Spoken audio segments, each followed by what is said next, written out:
आज के इस वीडियो लेक्चर में हम बात करेंगे बीएससी सेमेस्टर 1 की, जिसमें हमें जो पेपर है मैथमेटिक्स की MJC means major core paper और MIC means minor core paper. ठीक है, तो यहाँ पे जो कि हमारा पेपर MJC है मीन्स की पेपर 1, उसमें हम यूनिट 1 की बात करेंगे। तो यूनिट 1 में हमें ट्रिग्नोमेट्री पढ़ना है। ठीक है, तो यहाँ पे ट्रिग्नोमेट्री की हम सबसे पहले चैप्टर्स देखेंगे। ट्रिगोनोमेट्री,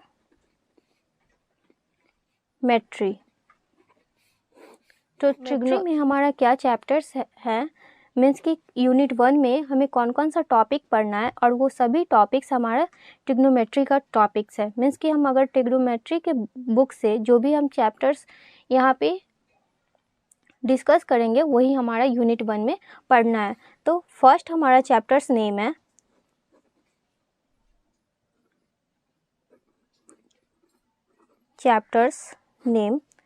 फर्स्ट हमारा चैप्टर्स नेम है De Moivre's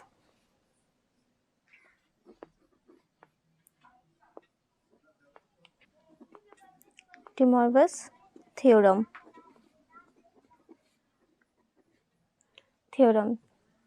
सेकेंड है जो कि हमारा De Moivre's थ्योरम का ही एप्लीकेशन पढ़ना होता है। Second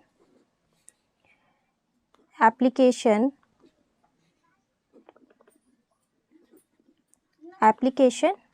of De Moivre's theorem.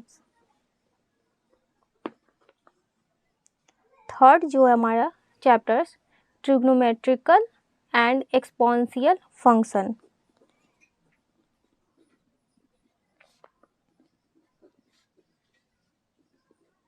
Trigonometrical and exponential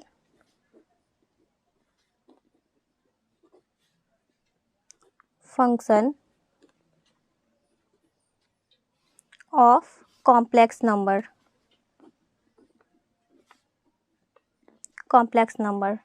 जिसमें हमें polar representation of complex number, logarithmic of complex number, ये सभी पढ़ने होते हैं। नेक्स्ट है हमारा नंबर 4, जिसमें हमें हाइपरबोलिक फंक्शन पढ़ना है। Hyperbolic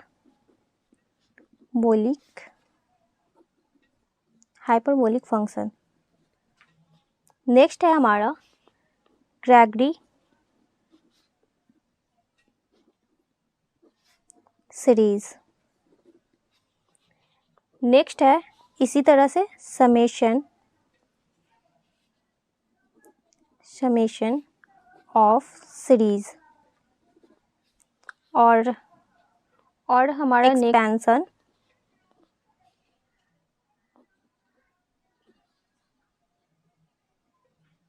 expansion of trigonometrical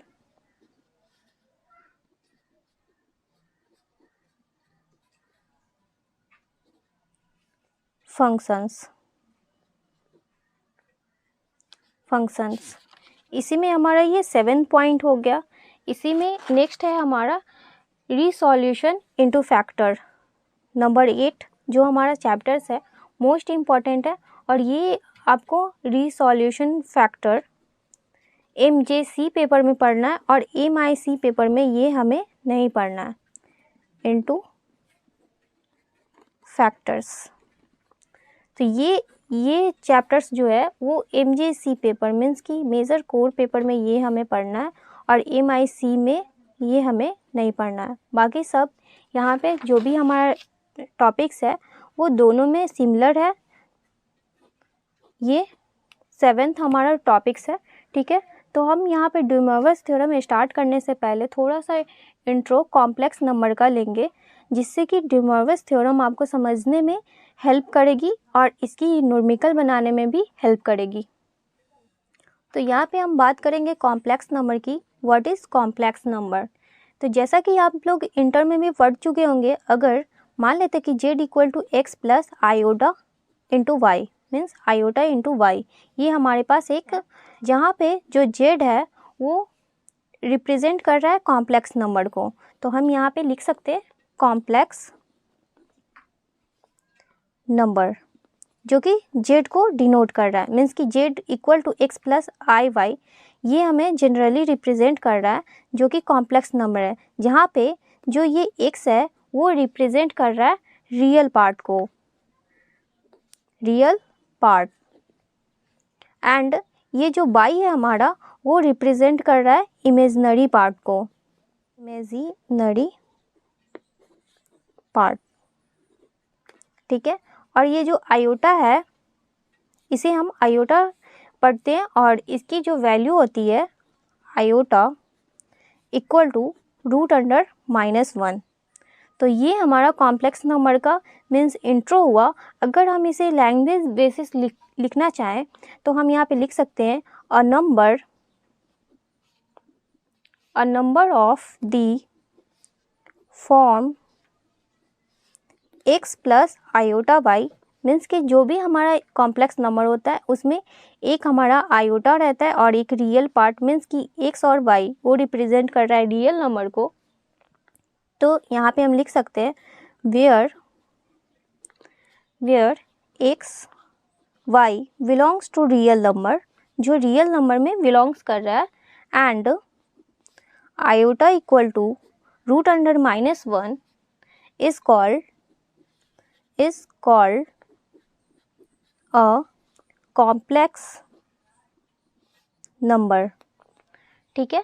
and it is generally लिख सकते हैं it is generally denoted by z equal to x plus iota y। तो this is a complex number की ये हमारी डेफिनेशन हुई। आप जस्ट ये इक्वेशन समझना कि यहाँ पे जो भी हमारा x रियल पार्ट होता है और जिसमें आयोटा लगी रहती है वो हमारा इमेजिनरी पार्ट होता है। अब यहाँ पे हम ये समझ सकते हैं कि अगर मान लेते हैं, इसमें कुछ नोट कर सकते हैं कि अगर प्योरली रियल पार्ट हो या प्योरली इमेजिनरी पार्ट हो तो उसे हम किस तरह से लिख सकते हैं। तो नोट फर्स्ट हम देख सकते हैं कि मान लेते हैं यहाँ पे जो हमारा है x is called its real part, x है जो हमारा रियल पार्ट है, and is denoted bye r of z, means कि रियल पार्ट को r ऑफ z से डिनोट करते हैं। दैट इज इसे हम दैट इज पढ़ते हैं r of z equal to x, ये हमारा रियल पार्ट हुआ। इसी तरह से अगर हम सेकेंड देखें प्योरली इमेजिनरी पार्ट को, मीन्स कि हम अगर x इक्वल टू 0 मान लें, यहाँ पे if x equal to 0 then z equal to हमारे पास हो जाएगा 0 प्लस आयोटा इंटू वाई, ठीक है। तो रियल पार्ट हमारा 0 हो गया, तो यहाँ पे हमारा इमेजिनरी पार्ट बच रहा है, तो इसे हम लिख सकते हैं is called a purely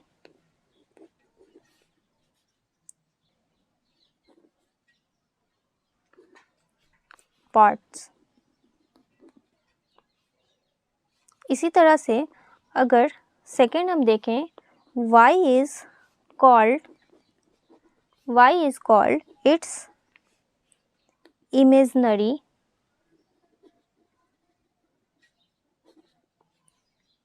part and is denoted by imaginary of z, IMZ, means कि हम इमेजिनरी पार्ट को IMZ इस तरह से मैं रिप्रेजेंट करूँगी। दैट इज़ यहाँ पे मैं कह सकती हूँ IMZ मीन्स कि imaginary of z equal to y, और यहाँ पे हमारा इमेजिनरी नंबर होगा, मीन्स कि प्योरली इमेजिनरी नंबर, ये हमारा नंबर है, तो यहाँ पे नंबर्स, ठीक है। इसी तरह से अगर हम y इक्वल टू यहाँ पे y इक्वल टू 0 लें तो x is called real numbers हो जाएंगे। Number fourth y equal to if y equal to 0 then z equal to x plus iota into 0, then यहाँ पे हमारे पास आ जाएगा z equal to x is called a purely real number। ठीक है, इसी तरह से अगर हम कोई एग्जाम्पल लेते हैं, यहाँ पे एग्जाम्पल नंबर 1 मान लेते कि z इक्वल टू कोई हमारे पास फंक्शन है 6 + 7 आयोटा।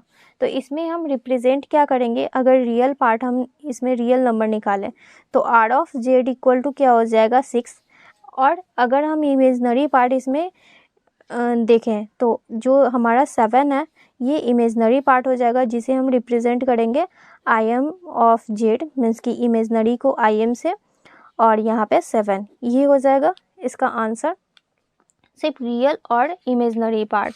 इसी तरह से अगर हम सेकंड कोई क्वेश्चन लेते हैं, मान लेते हैं कि एग्जांपल नंबर 2 लेते हैं, और यहाँ पे z equal to 2 sin theta plus 2 iota into cosec theta, इस तरह का कोई भी फंक्शन हो तो जिसमें हमारा आयोटा लगा रहता है वो इमेजनरी पार्ट होता है। तो अगर हम रियल पार्ट इसकी रिप्रेजेंट यहाँ पे रियल पार्ट को आर ऑफ जेड से डिनोट करते हैं तो 2 sin थीटा हो जाएगा, एंड इमेजनरी पार्ट को हम यहाँ पे देखेंगे R of z equal to 2 cosec theta, इस तरह से हो जाएगा। इसी तरह से अगर हम complex number, conjugate complex number किसे कहते हैं, तो यहाँ पे हम बात करेंगे कंजुगेट कॉम्प्लेक्स नंबर की। कंजुगेट कॉम्प्लेक्स नंबर, तो सिंपली हम समझे तो z इक्वल टू हमारे पास कॉम्प्लेक्स नंबर है x plus iota into y, means ये हमारा रियल है और ये इमेजनरी पार्ट है। तो कॉन्जुगेट निकालने के लिए क्या करना होता है, जेड वार्ड या फिर जेड रैकरिंग हम इसे पढ़ते हैं, और x प्लस आयोटा वाई ये होल पे रैकरिंग आ जाती है, और इक्वल टू जब ये रैकरिंग हम हटाएंगे मीन्स कि z equal to x plus iota y जो भी हमारा कॉम्प्लेक्स नंबर है इसकी कॉन्जुगेट निकालेंगे तो जो भी आयोटा के साथ जो भी साइन रहता है वो चेंज हो जाता है, means iota x minus iota into y, ये हमारा कॉन्जुगेट का आंसर हो जाएगा। तो इस तरह से मीन्स कॉन्जुगेट कॉम्प्लेक्स नंबर का डेफिनेशन सिंपली क्या होता है कि आयोटा जो भी हमारा आयोटा इमेजनरी पार्ट होता है उसकी साइन चेंज हो जाती है। अगर इस पर फिर से हम कॉन्जुगेट करें, दोबारा कॉन्जुगेट करेंगे तो इसकी वैल्यू तो ये है x minus iota into y, तो इस पर फिर से हम कॉन्जुगेट करेंगे क्योंकि एक बार तो किए तो ये हमारे पास आया, सेकंड हम इस पे करेंगे क्योंकि ये हमारे पास रिजल्ट है, तो फिर से x plus iota into y, means कि अगर 2 बार हम रैकरिंग करेंगे मीन्स 2 बार कॉन्जुगेट निकालेंगे तो जो हमारे पास जो आंसर होगा, जो क्वेश्चन दिया हुआ रहेगा वही हमारे पास रिजल्ट आएगा। तो आई होप आप लोगों को कॉन्जुगेट कॉम्प्लेक्स नंबर भी समझ में आए होंगे। तो सेकंड देखते हैं, हम यहाँ पे देखेंगे एब्सोल्यूट वैल्यू या फिर मॉड्यूलस वैल्यू भी हम इसे कह सकते हैं। तो यहाँ पे मेरा जो है यहाँ पे absolute, next point absolute value, ठीक है, जिसे मॉड्यूलस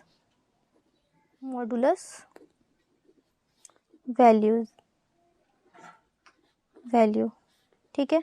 तो मॉडुलस वैल्यू हम किसे कहते हैं, तो सिंपली अगर हम यहाँ पे मान लेते हैं कि let z equal to x plus iota y, ये हमारे पास एक कॉम्प्लेक्स नंबर है। हम इसे लैंग्वेज बेसिस में भी लिख सकते हैं we a complex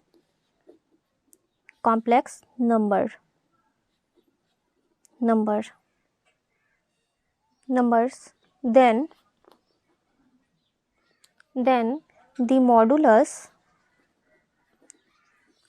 the modulus of a complex number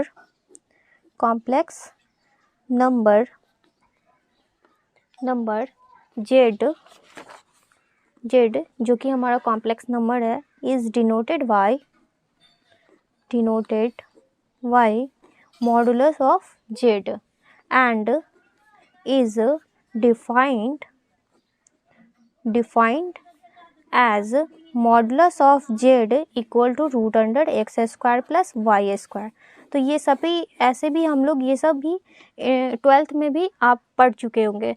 तो इस तरह से मॉडुलस की ये वैल्यू होती है, मीन्स कि कोई भी कॉम्प्लेक्स हमारा दिया हुआ हो z = x + iota × y, तो इसकी मॉडुलस फाइंड करने के लिए तो modulus of z √under, means कि इतनी लैंग्वेज याद रखने की कोई ज़रूरत नहीं है, सिर्फ यहाँ पे जो भी हमारा कॉम्प्लेक्स नंबर हो उसकी मॉडुलस निकालेंगे तो √x² + y², मीन्स कि जो भी हमारा रियल पार्ट हो उसकी स्क्वायर निकालेंगे तो ये हमारा आंसर हो जाएगा। This is a result modulus की।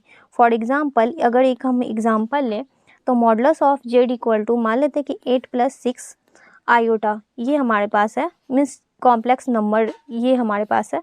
तो मॉडुलस ऑफ z = √अंडर, जब 8 का स्क्वायर करेंगे 8 का होल स्क्वायर + 6 का होल स्क्वायर इक्वल टू यहाँ पे हमारा 8 का स्क्वायर 64 आ जाएगा प्लस 6 का स्क्वायर 36 आ जाएगा। तो इस तरह से ये 100 हो जाएगा इक्वल टू 10 आ जाएगा। तो ये हमारा आंसर हो गया मॉडुलस ऑफ z की, जो कि प्योरली रियल नंबर है, क्योंकि इसमें हमारा कॉम्प्लेक्स नंबर कुछ लगा नहीं है, मीन्स कि इमेजनरी पार्ट में ये आता तो हमारा ये कॉम्प्लेक्स इमेजनरी नंबर्स होते हैं। तो हम यहाँ पे लिख सकते हैं which is purely real numbers.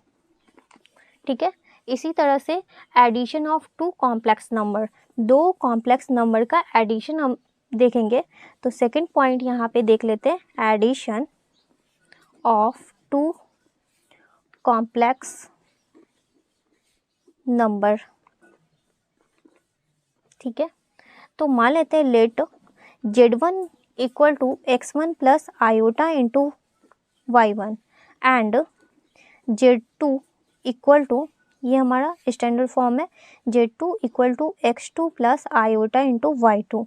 अब ये दोनों को addition of two complex number, तो हम यहाँ पे लिख सकते हैं we two complex number then addition of z1 and z2 is denoted by, तो z1 + z2 इस तरह से हम डिनोट करेंगे इसकी एडिशन, मीन्स कि हमें प्लस कर देना है, और इक्वल टू क्या हो जाएगा। अब इक्वल टू हम यहाँ पे एडिशन करना है तो x1 + iota × y1 + x2 + iota × y2 ये हो जाएगा। अब यहाँ पे जो रियल पार्ट है उसे एक साथ x1 + x2 इस तरह से आ जाएगा। फिर यहाँ पे आयोटा है तो आयोटा कॉमन ले लेंगे तो y1 + y2। तो दिस इज रिजल्ट हमारा addition of two complex number. इसी तरह से हमारा 3 कॉम्प्लेक्स नंबर एडिशन करना होगा तो हम इसी तरह से करेंगे। इसी में हम subtraction of two complex number देखते हैं। सब्सट्रैक्शन यहाँ पे हम लिख देंगे,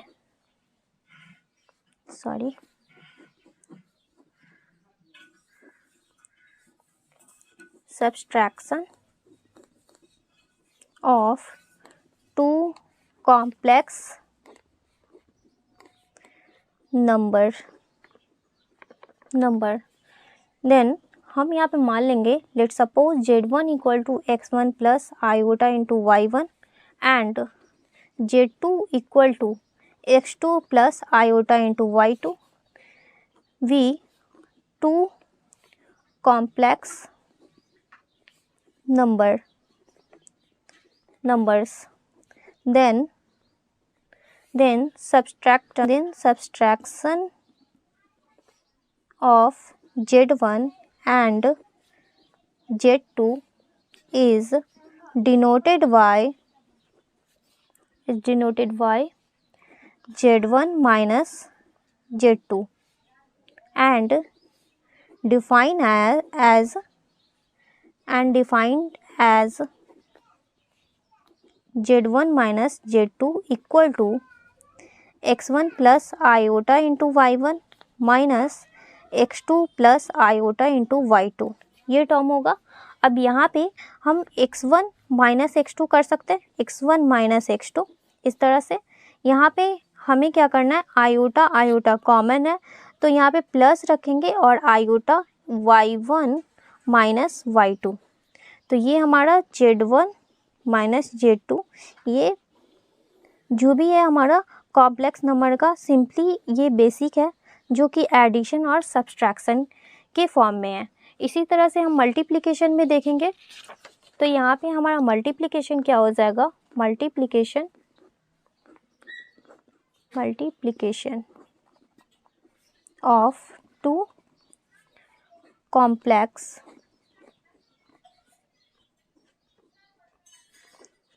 नंबर्स। ठीक है, तो लेट मान लेंगे कि Z1 equal to x1 plus iota into y1 and Z2 equal to x2 plus iota into y2। ठीक है, तो V two complex numbers, then the multiplication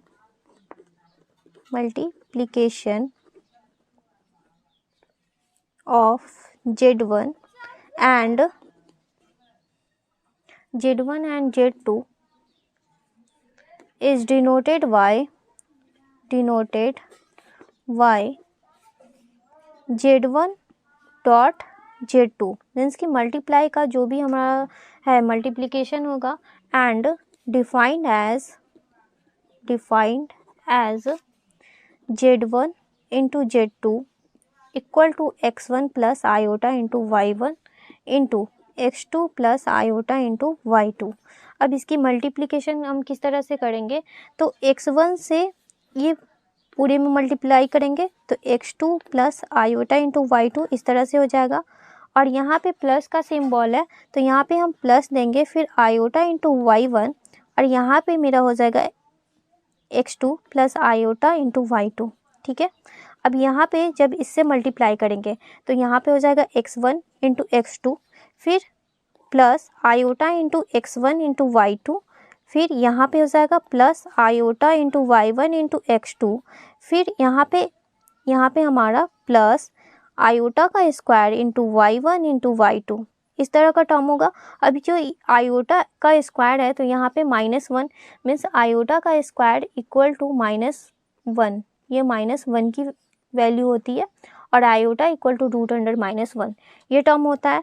तो यहाँ पे हमारे पास क्या आ जाएगा, ये और ये पार्ट रियल हो जाएंगे और ये पार्ट में इमेजनरी मल्टीप्लाई है, तो मीन्स ये दोनों आयोटा हम कॉमन ले लेंगे तो ये हमारा इमेजनरी पार्ट बन जाएगी। मीन्स कि हम इसे इस तरह से लिख सकते हैं x1 dot x2 minus y1 into y2 plus iota और आयोटा कॉमन ले लेंगे तो x1 into y2 plus y1 into x2 ये टर्म बचेगा जस्ट ये वाले से। ठीक है, तो ये हमारा रियल पार्ट हो गया और ये इमेजनरी पार्ट हो गया। तो this is also complex number, हम ये कह सकते हैं मीन्स कि मल्टीप्लिकेशन के फॉर्म में भी ये हमारा कॉम्प्लेक्स नंबर आ रहा है, एडिशन और सब्सट्रैक्शन के भी फॉर्म में ये हमारा कॉम्प्लेक्स नंबर आ रहा है।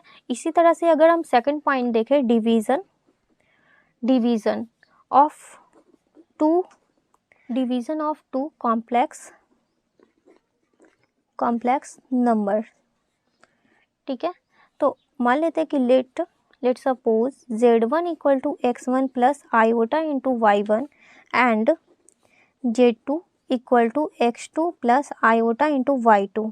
ये दो कॉम्प्लेक्स नंबर है तो इसे भी हम रिप्रेजेंट करेंगे। We are two complex number then the quotient of Z1 and Z2 is denoted by, जो हमें इसकी डिवीज़न निकाल रहे हैं तो ये Z1 बाई Z2 इस तरह से ये हमारी सॉल्व होगी। मीन्स कि इसे हम डिनोट करेंगे और इसे डिफाइन करेंगे तो x1 plus iota into y1 by x2 plus iota into y2 ये टर्म होंगे। अब इसे सिंप्लीफाई करने के लिए मीन्स कि इसे सिंप्लीफाई करने के लिए क्या करना होगा, यहाँ पे हम जो कि हमारा ये वाला हमारा टर्म है तो यहाँ पे x2, तो यहाँ पे हम जो भी हमारा ये जो नोमिनेटर और डिनोमिनेटर में जो हमारा टर्म होता है तो ये जो नीचे वाला पार्ट है x2 plus iota into y2, तो हम इसकी जो साइन है वो हम चेंज कर देंगे x2 minus iota into y2 इस तरह से x2 minus iota into y2 इस तरह से करने पे मीन्स कि जो भी हमारा डिवीज़न है इस फॉर्म में होगा, तो यहाँ पे हम नीचे वाले पार्ट को रियल पार्ट में मीन्स इसे, तो हम इसे अगर सिंप्लीफाई करें तो x1 plus iota into y1 और x2 minus iota into y2 ये टर्म हो जाएगा। अब ये वाला पार्ट जो हम देख रहे हैं तो ये a plus B into A minus B के फॉर्म में है, तो हम इसे एक्स स्क्वायर और प्लस माइनस आयोटा का स्क्वायर इंटू y2 का स्क्वायर ऐसा लिख सकते हैं। ठीक है, तो यहाँ पे x2 का होल स्क्वायर, ठीक है, इसे होल स्क्वायर कर देते हैं, तो आयोटा स्क्वायर इक्वल टू -1 होती है, तो यहाँ पे माइनस माइनस +1 हो जाएगा, जो कि हमारा रियल पार्ट में इस तरह से हो जाएगा। और ये वाला जो ऊपर का फैक्टर है हम इसे मल्टीप्लाई करेंगे, तो ये वाला जो फैक्टर है अगर हम इससे मल्टीप्लाई करें, यहाँ पे x1 से x2 minus iota into y2 में मल्टीप्लाई करेंगे, तो यहाँ पे आ जाएगा x1 into x2 minus iota into x1 into y2, x1 into y2, फिर ये वाला टर्म से हम इसमें मल्टीप्लाई करेंगे तो plus iota into y1 into x2 minus iota का square into y1 into y2 ये टर्म आएगा।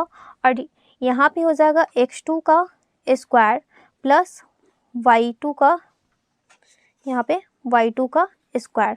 अब इसे सिंप्लीफाई करेंगे तो x1 into x2 minus iota का स्क्वायर मीन्स -1 माइनस माइनस +1 हो जाएगा, तो यहाँ पे y1 इंटू y2 इसे लिख सकते हैं।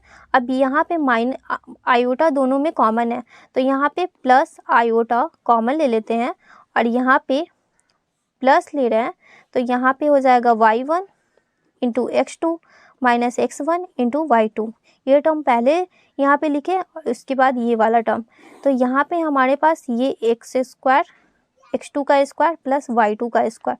अब इसे अगर हम सेपरेट करना चाहें तो x1 into x2 plus y1 into y2 y means इसे ब्रेक करेंगे तो x2 का स्क्वायर प्लस y2 का स्क्वायर प्लस आयोटा और y1 x2 minus x1 y2 y x2 का स्क्वायर प्लस y2 का स्क्वायर, ये टर्म आ जाएगा। तो this is also complex number means कि ये फैक्टर सभी हमारा इमेजनरी पार्ट ये हमारा आ गया और ये this is a real part, तो this is also complex number. तो इस तरह से हमारा डिवीज़न में भी हमारा कॉम्प्लेक्स नंबर होते हैं।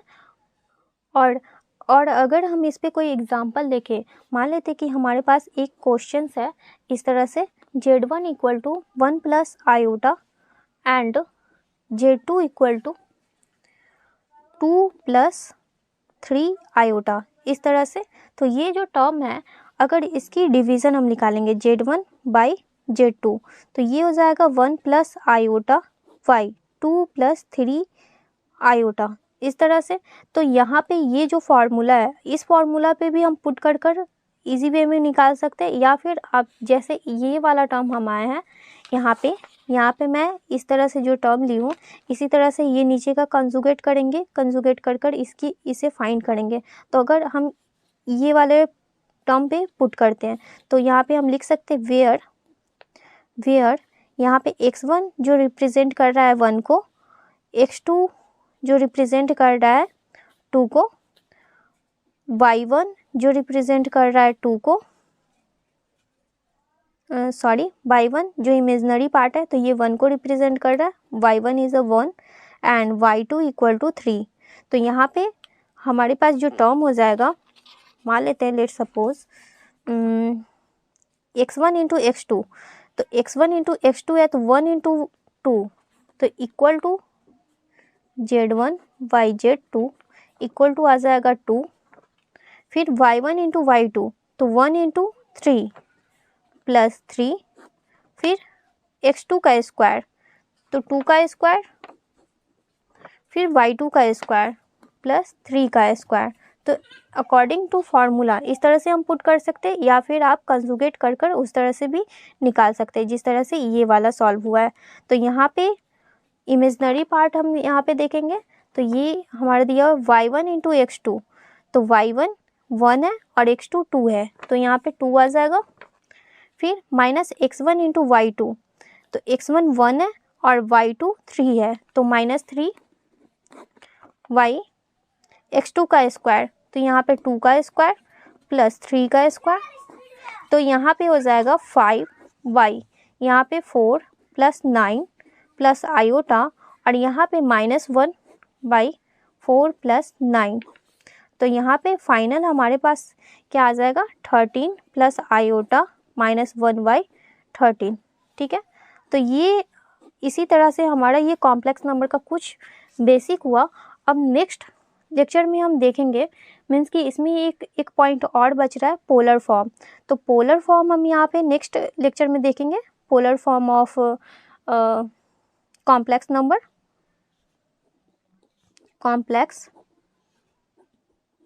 नंबर, तो ये हम नेक्स्ट लेक्चर में देखेंगे। ठीक है, और इसके बाद हम डे मोइरस थ्योरम की थ्योरम्स डिस्कस करेंगे और उस पर कुछ इंपॉर्टेंट क्वेश्चन सॉल्व करेंगे। तो फिर मिलते हैं नेक्स्ट लेक्चर में। वीडियो अच्छा लगे तो वीडियो को लाइक कीजिए, चैनल को सब्सक्राइब कीजिए। Thank you for watching this video.